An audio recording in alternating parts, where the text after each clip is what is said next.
The great hall of the Duchess's castle glimmered with polished gold and crystal chandeliers. Outside, the winter wind clawed at the stone walls, howling like a restless spirit.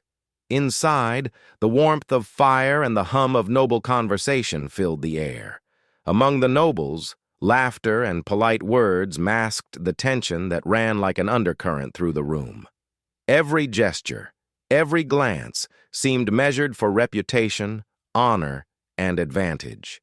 The Duchess, a woman whose beauty had once enchanted courts far and wide, now carried the air of a ruler hardened by life and ambition. Her eyes were sharp as the edges of her jeweled fans, and her words often cut deeper than the coldest winter wind. She presided over her hall with pride and with the certainty that she alone knew the proper order of things. Nothing, she believed, should disturb the hierarchy she had carefully woven. Her son, the young Duke, moved among the nobles with a smile that hinted at charm but not yet defiance. He was handsome, with dark hair that shone like polished ebony and eyes that mirrored the stormy sky. Nobles whispered about his future, how he would marry well, cement alliances, and elevate their family's power.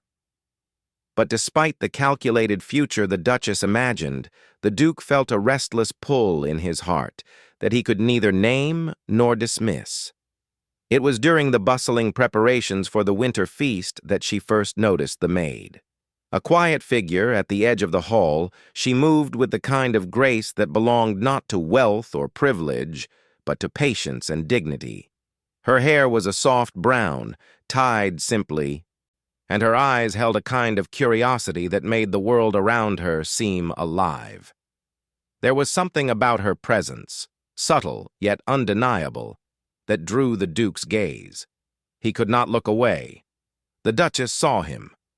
"What is this?" she demanded sharply, her voice slicing through the hum of conversation. "Why are you staring at that girl?" The Duke's gaze faltered for only a moment. "She is interesting, Mother," he said carefully. "Interesting?" the Duchess repeated, her lips curling into a smile that held no warmth. "You are a duke, heir to one of the oldest houses in the kingdom. You should be thinking of alliances, of marriages that will secure our name for generations, not idle admiration for a servant." The maid, hearing her name in whispers, looked down and pressed her hands together. Her heart pounded, not with fear, but with the strange thrill of being noticed. She had always worked quietly, unnoticed, fulfilling her duties without complaint. And yet, here was the Duke's gaze, steady and honest, even in a world where honesty was rare. "I do not concern myself with trifles, Mother," the Duke replied, his voice calm but carrying a quiet fire. "I am aware of my duties, but a glance does no harm." The Duchess's eyes narrowed. "A glance can become a choice can become a bond, and a bond can destroy everything I have built. You will never marry my son," she said, her words heavy as iron chains. The maid flinched at the sound of those words, but not with shame. She only felt the weight of the impossible divide between her world and his. She was a servant, born to serve and obey. Yet in that moment, she understood something she had never dared to dream, that perhaps, in another world, she could have been something more. The Duke looked at his mother, then at the maid, and for the first time, he felt a defiance he had never known. It was not arrogance, but something deeper, an awakening of the heart, a stirring that told him the life he had always been taught to accept might not be the life he truly wanted. The feast began, and the hall filled with music and laughter. Nobles dined on roasted meats and sweet pastries, their conversations weaving between flattery and veiled threats. Yet the Duke found his attention repeatedly drawn to the maid. She moved quietly, offering water to the thirsty, arranging flowers, adjusting the placement of plates. Every action was graceful, small, and unnoticed by the world, but seen entirely by him. He remembered the stories whispered in the castle corridors, the family curse, long hidden and rarely spoken aloud. Legend said that the Duke's family could only thrive when their hearts were aligned with true desire, not ambition. Otherwise, misfortune would follow. Strange accidents, political disasters, even whispers of shadowy figures moving at night. Many dismissed it as superstition, but the Duke had always felt the weight of expectation as a kind of shadow at his shoulder. The maid, meanwhile, had her own secrets. Though she seemed ordinary, there was a quiet strength in her, and a subtle awareness of forces beyond the ordinary. Sometimes, in the dim light of the castle, she would pause and feel the cold hum of magic in the stones around her, or notice the flicker of candlelight that responded to her presence. She had never claimed to understand it, only to respect it. And yet now, in the Duke's gaze, she felt that something unspoken, something destined, was beginning to unfold. During the feast, the Duchess's sharp eyes noted the exchange between her son and the maid. She approached, her skirts swishing, and spoke in a tone that brooked no argument. "I will not allow this. Your eyes have wandered long enough. Remember your place." The Duke's jaw tightened, but he said nothing. There was a strange tension in the air, like the calm before a storm. Around them, nobles continued their chatter, but a subtle hush seemed to fall over the room, as if even the castle itself was holding its breath. Later, after the guests had retired to their chambers, the Duke lingered near the hall. The maid remained, straightening a fallen candelabra. He approached quietly. "You are brave," he said softly, "and clever. I do not know why, but I feel drawn to you." The maid's eyes widened, but she held her composure. "I am only a servant," she said, bowing her head. "I have no place in your world, my lord." "Perhaps that is what makes you remarkable," he replied. "A life unshaped by expectation, unburdened by rules. It is rare, and it calls to me." She looked at him, seeing honesty in his eyes, a dangerous, burning kind of truth. Her heart beat fast, a mix of fear and longing. "But your mother—" "She cannot dictate my heart," he said firmly. "I cannot control what I feel, and I will not try." The words hung in the air like a challenge, both exhilarating and terrifying. The maid felt a stirring she could not name, a mix of hope, fear, and the thrill of something forbidden yet pure.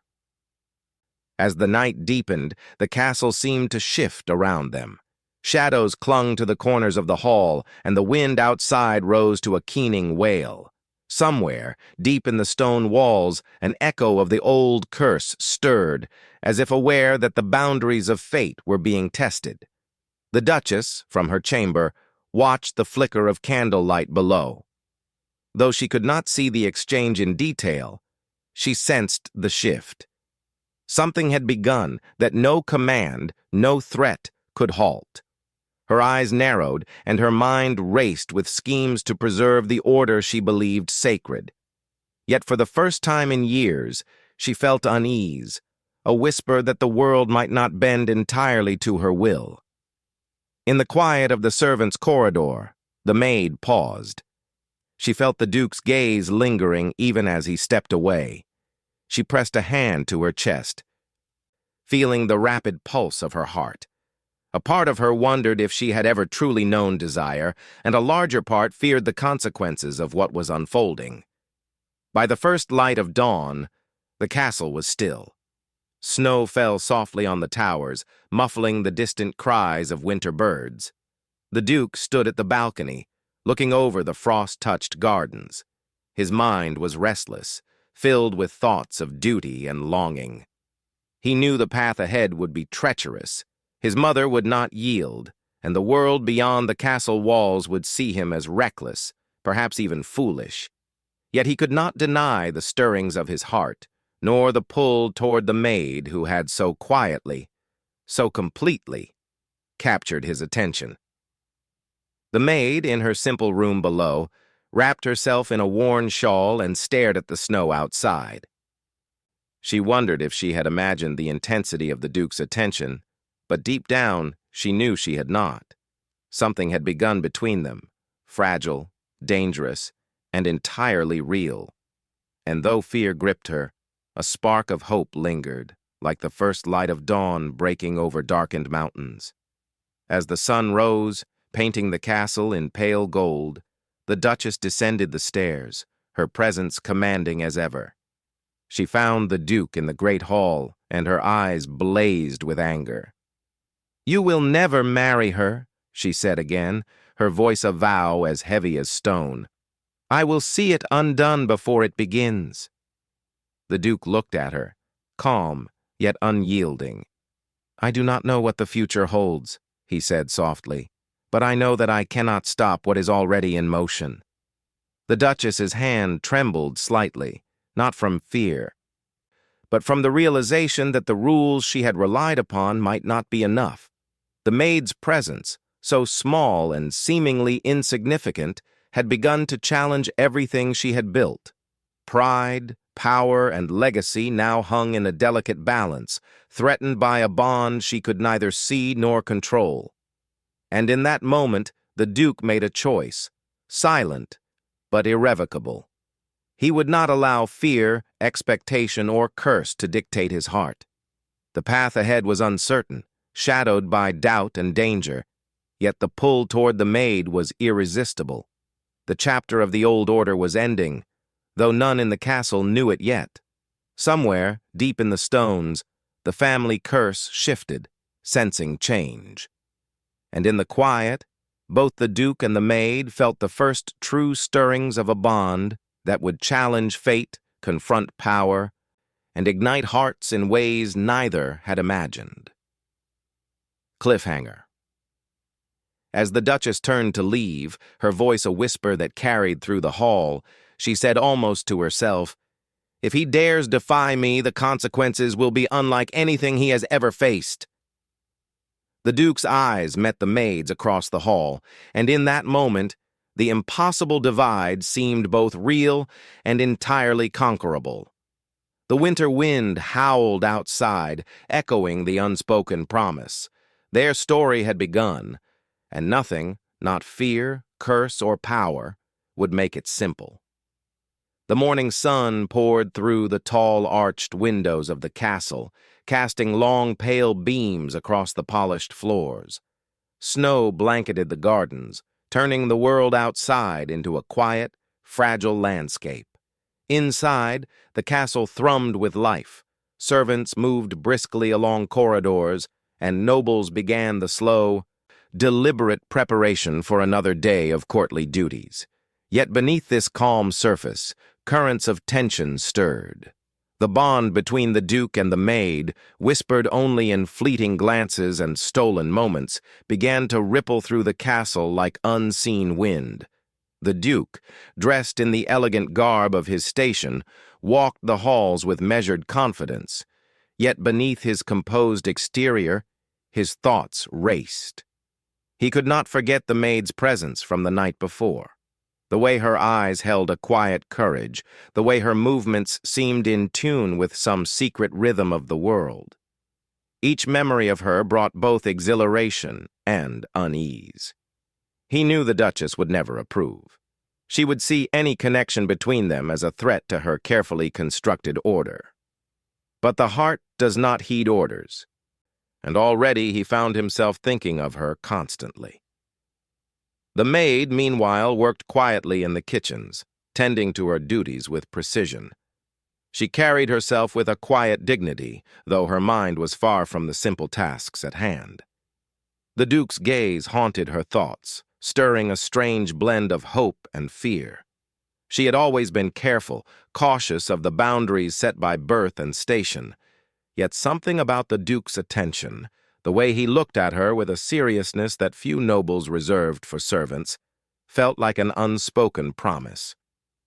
It was during the afternoon that their paths crossed again, in the quiet, shadowed corridor near the library. The corridor was lined with tapestries depicting heroic deeds and ancient battles, and the air smelled faintly of old books and polished wood.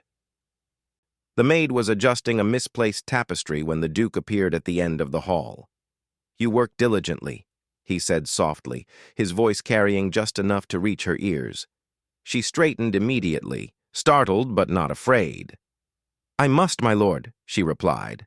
"The castle cannot care for itself." He stepped closer, careful not to draw attention from passing servants. "I meant something else," he said.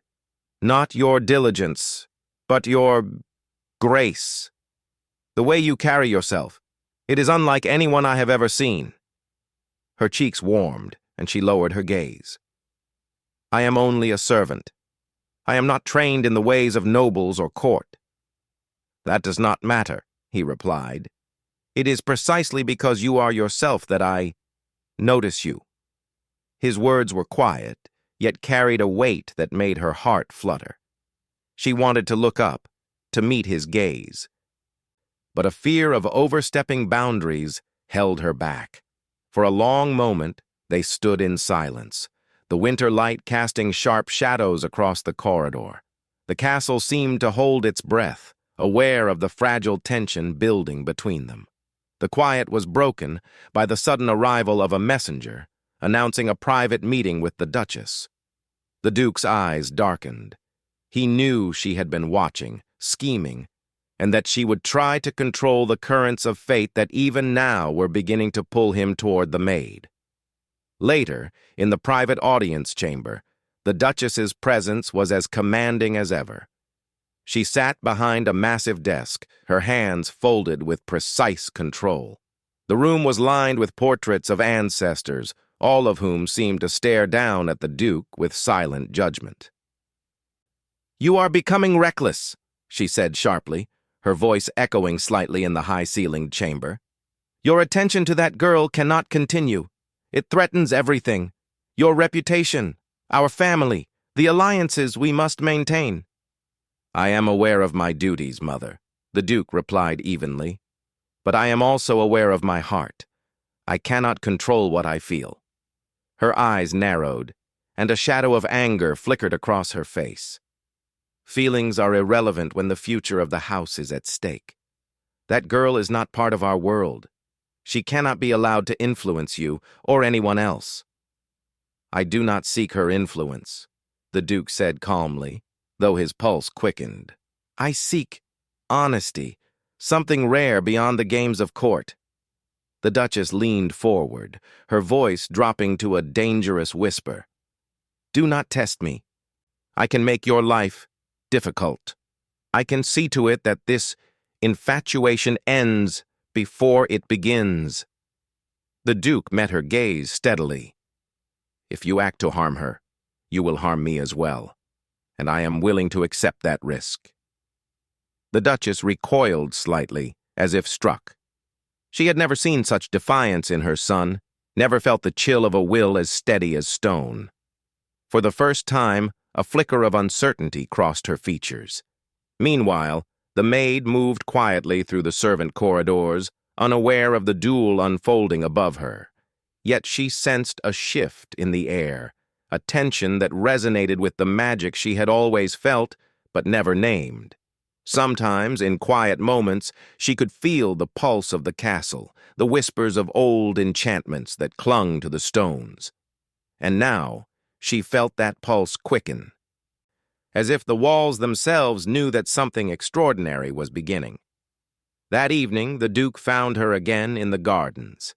Snow crunched softly under his boots as he approached. The garden was empty, save for the skeletal branches of winter trees and the faint shimmer of frost on the paths. "You should not be out here," he said, his voice low and concerned.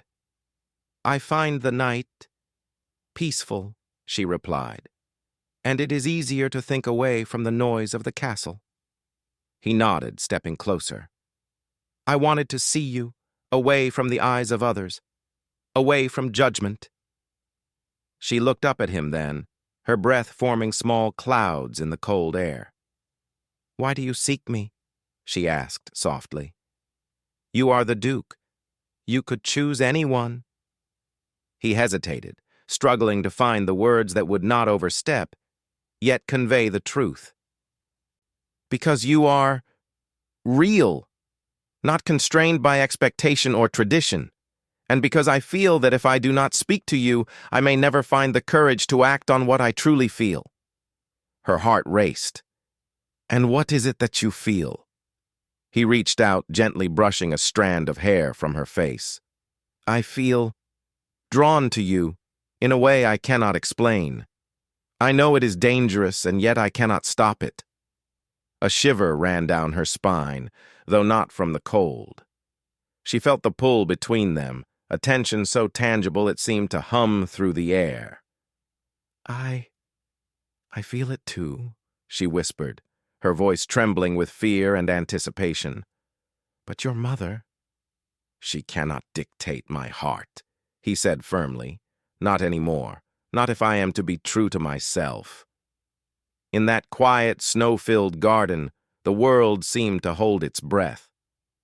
The maid felt a warmth bloom in her chest, a sense of possibility she had never allowed herself to hope for. And yet, beneath that warmth, a shadow of fear lingered. The fear of discovery, of punishment, of a destiny that might not welcome such defiance.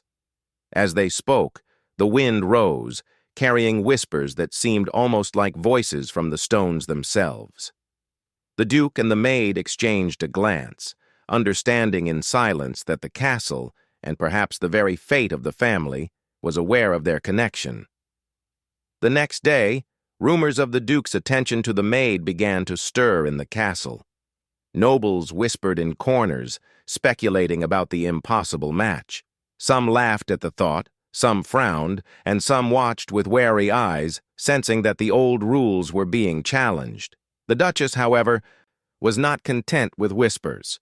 She began plotting, sending messages to influential allies and crafting subtle schemes to ensure the maid would remain in her proper place. Despite these threats, the Duke's resolve only strengthened. He sought out moments to be near the maid, brief, stolen interactions in corridors, shared tasks in the gardens, and fleeting exchanges in the libraries. Each moment was charged, delicate, and dangerous. They spoke in careful tones, aware that every word could be overheard, every gesture scrutinized. One evening, as the Duke walked past the old northern tower, he found the maid waiting. The tower was ancient, its stones cold and worn by centuries of wind and rain. She had chosen the place for its privacy, its silence. I feared I might be seen, she said quietly. You are safe here, he assured her. For now. They walked together along the narrow path, speaking of small, seemingly inconsequential things, books, stories, the quiet beauty of winter. Yet beneath the surface, every word, every glance, carried meaning, a connection deepening with each passing moment. And then, she spoke of the castle's magic, the subtle pulse she felt in the walls, the flicker of energy in the candles, the strange warmth in the stones when she touched them. I do not understand it fully, she admitted, but I feel it. And I feel it now, more strongly than ever. The Duke listened intently. Perhaps it is the bond between us, he said softly, almost to himself. Perhaps it is the beginning of something neither of us can yet name. A sudden chill ran through the air, and the shadows of the tower seemed to lengthen. Both felt it, the sense that forces beyond the ordinary were stirring, awakened by the defiance of expectation and the courage of hearts daring to reach beyond their stations. Their conversation was interrupted by a sharp noise from below, a servant, unaware of their presence, moving about. They parted quickly, slipping into the shadowed corners of the tower. Yet even in their separation, the tension lingered, electric and undeniable. That night, as the castle slept under the weight of snow and shadow, the Duke stood at his window, gazing toward the northern tower. The maid's image burned in his mind, vivid and impossible. He knew the road ahead would be perilous. His mother's wrath, the whispers of prophecy, and the subtle stirrings of the family curse all loomed like storm clouds. Yet he also knew that he could not turn away. The pull toward her was stronger than fear, stronger than duty, stronger than tradition. The maid, in her quiet chamber, pressed a hand to her chest. Her heart beat rapidly, echoing the Duke's own restlessness. She could not ignore what was happening, could not deny the strange, growing connection. And though fear gnawed at the edges of her courage, hope and longing intertwined with it, creating a fragile, luminous thread that neither could sever. Cliffhanger. As the wind howled around the castle towers, a shadow passed over the Duke's chamber window, silent, unseen, yet aware. Somewhere in the depths of the castle, the Duchess's spies had begun their work, and the Duke and Maid, unaware of the eyes tracking their every move, felt the first tremors of a challenge that would test their courage, their hearts, and the power that had quietly begun to stir around them. The castle shimmered under a pale dawn, the snow outside reflecting the first hints of sunlight. Inside, the great hall was alive with preparation. The nobles were gathering for the day's council, their conversations filled with gossip and speculation. Yet beneath the polite chatter, a sense of tension thrummed through the air, as if the walls themselves anticipated something extraordinary. The Duke moved through the corridors with purpose. Today was not like any other. He had thought long and hard, considered every consequence, every potential reaction. Yet the choice he had made was clear. He would no longer hide his heart, no longer bend to the suffocating expectations of tradition and pride. The maid, standing quietly in the northern tower earlier that morning, had become his constant thought. Her courage, grace, and quiet strength had awakened something in him. A defiance, yes, but also a tenderness he had never known. The Duchess, meanwhile, was a tempest of controlled fury. Her sharp eyes scanned the hall, noting the subtle movements of servants and nobles alike. Rumors of the Duke's attachment to the maid had reached her ears, and she had already begun plotting. There would be no public scandal, she vowed. There would be no defiance, no shame to the family name. And yet, even as she schemed, a flicker of doubt crossed her mind. The Duke had never challenged her this openly before. His determination carried a weight that unsettled her carefully maintained authority. In the kitchens, the maid moved with quiet purpose. She sensed the shift in the castle's atmosphere, a tension that had nothing to do with duty or obligation. Her heart pounded with anticipation, though she did not know why. She had always known that change was possible, that life could hold more than the small boundaries of her daily tasks. Yet even she could not have predicted the storm that was about to descend. The Duke arrived at the maid's chamber just as the first rays of sunlight spilled across the stone floors. She was arranging simple flowers in a small vase, the delicate blooms a contrast to the cold winter outside. When she looked up and saw him, her eyes widened, a mixture of fear and hope reflected in their depths. "I must speak with you," he said quietly, "not in shadow, not in secret. The world must know, if only to face the consequences together." Her hands trembled slightly. "Are you certain?" "Your mother—" "I am certain," he interrupted gently but firmly. "Today I act, whatever the cost. I cannot live in hiding, cannot pretend my heart is not mine to give." Together, they walked toward the great hall, where the nobles were beginning to assemble. The tension was palpable, the Duke's resolve radiated in every measured step, and the maid's quiet courage shone in the way she held her head high despite the fear that pressed at her chest. The Duchess, seated on her elevated dais, noticed their approach immediately. Her eyes narrowed, her lips pressing into a thin line of disapproval. The hall fell silent as the Duke and maid entered, their presence a defiance of tradition and expectation. Whispers rippled through the crowd. noble faces a mix of surprise, curiosity, and scandalized anticipation. The Duke stopped at the center of the hall, facing the assembly. "I have called you here today," he began, his voice clear and steady. "Not to speak of alliances, not to honor duty alone. I speak of truth, of courage, and of a bond that cannot be ignored."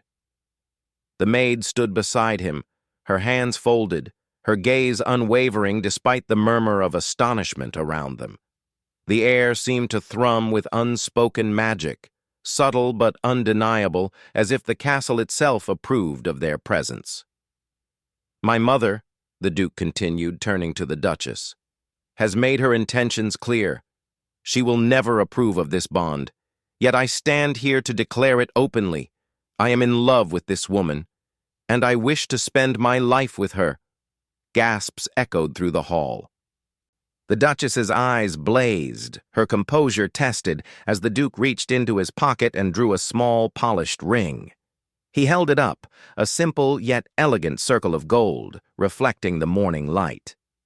"My proposal," he said, his voice unwavering, "is not for convenience or duty, but for love.